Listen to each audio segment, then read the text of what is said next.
As if 17 বছর আসলে ছিল না মাঝখানে।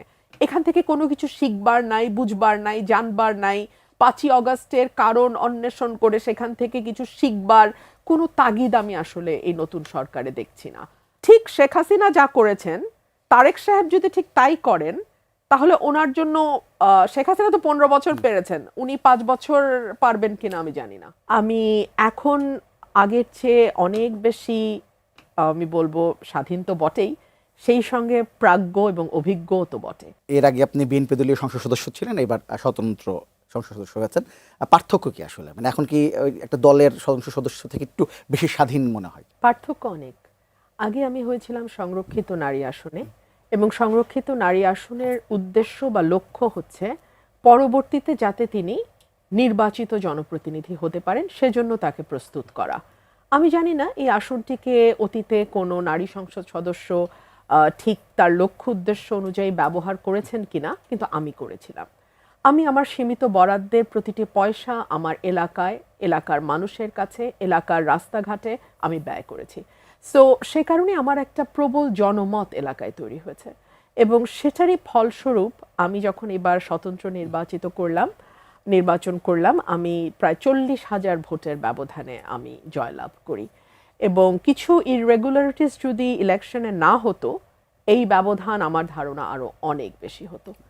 বাট এনিওয়ে, আমি এখন আগের চেয়ে অনেক বেশি, আমি বলবো, স্বাধীন তো বটেই, সেই সঙ্গে প্রাজ্ঞ এবং অভিজ্ঞও তো বটে। বিকজ 3.5 বছরের সংসদের অভিজ্ঞতা আমার আছে। একই সঙ্গে আমি আমার এই 10 বছর আমার এলাকায়, আমি 2017 সালে কাজ শুরু করি, এটা 2026, 9 বছর। আমি আমার এমন কোনো গ্রাম নাই যেখানে আমি যাই নাই, এমন কোনো ওয়ার্ড নাই যে ওয়ার্ডে আমি একবার হলেও যাই নাই। সো আমি আমার প্রতিটা এলাকার প্রতিটা কোণা, প্রতিটা সমস্যা, প্রতিটা অসুবিধা, প্রত্যেকটা চাওয়া মোটামুটি আমার খুব ভালো ধারণা আছে। সো আমার জন্য কাজ করাটা অনেক সহজ হওয়া উচিত। কিন্তু কিন্তু আনফর্চুনেটলি আমাদের পলিটিক্যাল কালচারটা এরকম যে প্রশাসন, পুলিশ এখনো ইন্ডিপেন্ডেন্টলি কাজ করতে পারে না। এখনো, এতদিন আমরা আওয়ামী পুলিশের সঙ্গে অভ্যস্ত ছিলাম, এখন বিএনপি পুলিশের সঙ্গে অভ্যস্ত হচ্ছি, বিএনপি প্রশাসনের সঙ্গে অভ্যস্ত হচ্ছি। এটা খুব স্বস্তিদায়ক নয়। ধরুন 21শে ফেব্রুয়ারি নিয়ম মাফিক কথা ছিল, ওয়ারেন্ট অফ প্রেসিডেন্স যদি আপনি দেখেন, এলাকার সংসদ সদস্য সবচেয়ে আগে ফুল দেবে, এবং সেজন্য এলাকাটা, মানে শহীদ মিনারের সামনে মানুষের মানুষের ক্রাউড যদি থেকে থাকে, ভিড় যদি থেকে থাকে, সেটাকে সরিয়ে সংসদ সদস্য যাতে নিরাপদে গিয়ে ফুল দিতে পারেন, সেটা ব্যবস্থা করার দায়িত্ব ছিল লোকাল প্রশাসনের। তারা কি করেছে আপনারা দেখেছেন। সো মনে হয় যে আওয়ামী লীগের সময় যেমন বিএনপির এমপি বা বিএনপির নেতা কর্মীদেরকে যন্ত্রণা দিয়ে এক ধরনের আনন্দ ছিল, এখন মনে হয় যে সেটাই ঠিক রিভার্স হয়েছে। একই, মানে 17 বছরে আসলে আমার দুঃখ লাগে যে কিছু শেখে নাই। মানে মনে হচ্ছে যেন যে 17 বছর কিছু হয় নাই, কিছু ঘটে নাই। বিএনপির নেতাকর্মীরা এখন যেরকম বীর দর্পে কাজ করছে তখনও তেমনই করতো। মানে অ্যাজ ইফ 17 বছর আসলে ছিল না মাঝখানে।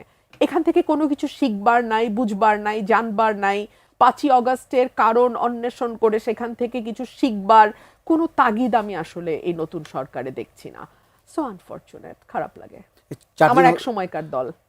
4 দিন হয়ে গেছে 21শে ফেব্রুয়ারি ঘটনাটা বললেন, এখন পর্যন্ত কোনো এটার কোনো আছে কিনা, মানে প্রশাসনের পক্ষ থেকে? দেখুন, আমি মামলা করতে হয়েছে আমাকে, এবং আমার ইচ্ছা ছিল দ্রুত বিচার আইনে মামলা করা, কারণ সেখানে সমস্ত ইনগ্রেডিয়েন্টস গুলো ছিল। কিন্তু প্রশাসন আমার সাথে বার্গেইন করলো যে যদি আপনি দ্রুত বিচারে করেন, তাহলে কিন্তু আমরা আপনার বিরুদ্ধে দ্রুত বিচারের মামলা নেব। সো এটা একটা ট্রেড অফের মতো। হ্যাঁ, সো আমাকে দ্রুত বিচার করতে পারলাম না, আমাকে পেনাল কোডে করতে হলো। পরের দিন আমার নেতাকর্মীদের বিরুদ্ধে পেনাল কোডে মামলা হলো, সেটার জামিন নেওয়া হয়েছে। এবং আপনি দেখুন, প্রশাসন আরো যেটা করেছে, ওইখানে তো পুলিশ উপস্থিত, ওসি উপস্থিত, ওসির এসআই সবাই উপস্থিত। ওনারা তো দেন অ্যান্ড দেয়ার অ্যারেস্ট করার কথা। তারা আমার নেতাকর্মীকে ধাক্কা দিয়ে গিয়ে শহীদ মিনারের দখল নিয়েছে। এটা তো তাদের সবার চোখের সামনে হয়েছে। তখন অ্যারেস্ট করলো না কেন? কারণ তাদের দলীয় পরিচয় জানতে হবে, বিএনপি ক্ষমতায় আছে। তো ঠিক শেখ হাসিনা যা করেছেন, তারেক সাহেব যদি ঠিক তাই করেন, তাহলে ওনার জন্য, শেখ হাসিনা তো 15 বছর পেরেছেন, উনি 5 বছর পারবেন কিনা আমি জানি না।